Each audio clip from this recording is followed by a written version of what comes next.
as you know, we told you at the outset that the Presidential Election Tribunals had started sitting in Abuja. For deeper analysis, I'm joined now in the studio by the lawyer and former Director of Legal Services and Voter Education at the Electoral Commission, INEC, Osaze Uzzi Oluwole. Thank you very much indeed for coming in. And you're not a man who's normally late, but you were stuck at the gate because, I mean, where we are, there's a huge event that took place here, and everything, I mean, traffic was just so bad, but I'm glad you made it.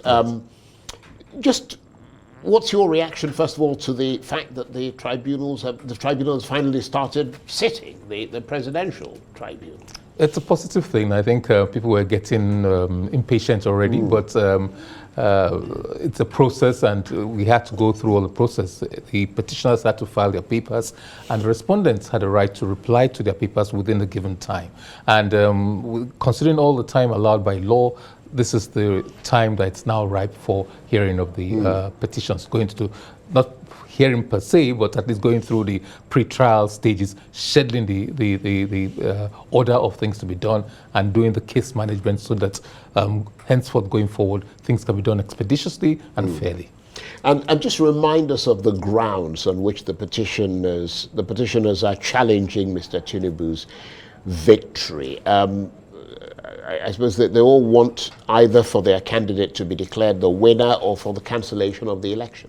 Yes, I think most of the petitions say that, but it's paradoxical for those that say that, because one of the main planks upon which several of the petitions have been presented is the fact that INEC was acted contrary to the guidelines, contrary to the law, in not ascertaining that the scores of the candidates reflected what was uploaded directly from the polling units. So if there's a breach of a fundamental breach, if they consider it to be a fundamental breach, you cannot take benefit of that fundamental breach. So it's an alternate prayer to some of those petitions, and all, at least publicly said they won the election. Taking that aside, they won the election and they should be returned. They also on the ground that INEC acted contrary in the conduct of the election, contrary to the provisions of the Electoral Act. And then the Labour Party once said the presidential candidate that was returned for the APC was disqualified from contesting the election. The fact that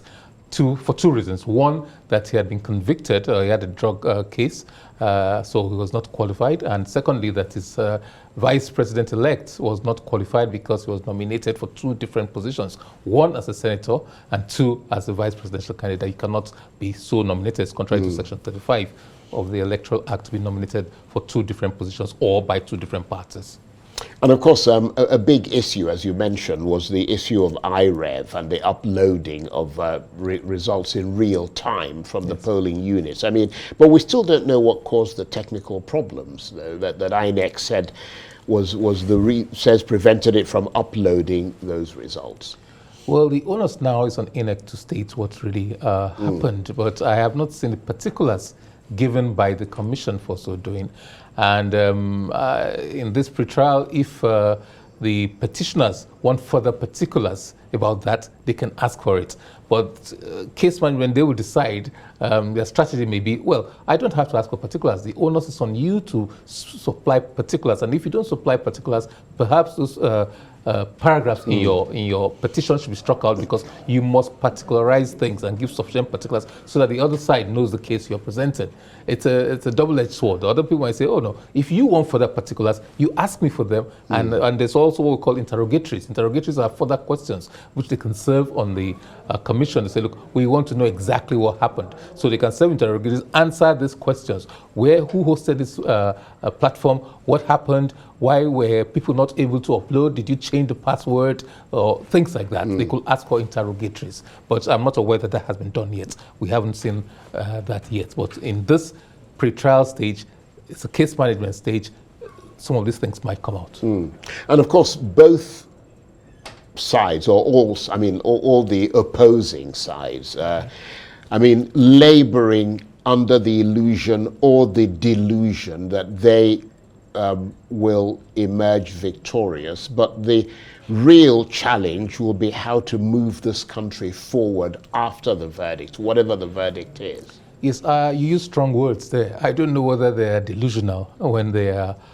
when they think. Well, that's what the illusion or the delusion or the feeling, or it could be real. I don't know whether it's illusional or delusional, because the avenue is open for you to challenge the declared result. Naturally, being there, it's a serious matter, and you must have good reasons, good prospects of thinking you can succeed for you to be there.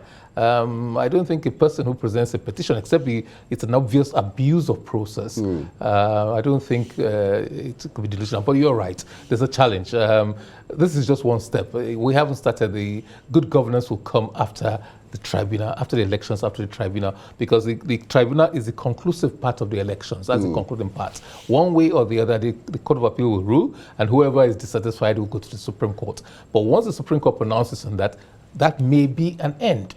But depending on the outcome, if the Supreme Court says go back and conduct another election, then we're back to square one. If it says no, your petition lacks merit, then it dismisses the petitions, and that's that. Then we have to face governance. Well, listen, I want to thank you very much indeed. This is a very brief period, and I apologize again because of the event that took place here, that a lot of you couldn't get here in time. But Osaze Uzzi Oluwole is a lawyer and former Director of Legal Services and Voter Education at the Electoral Commission, INEC.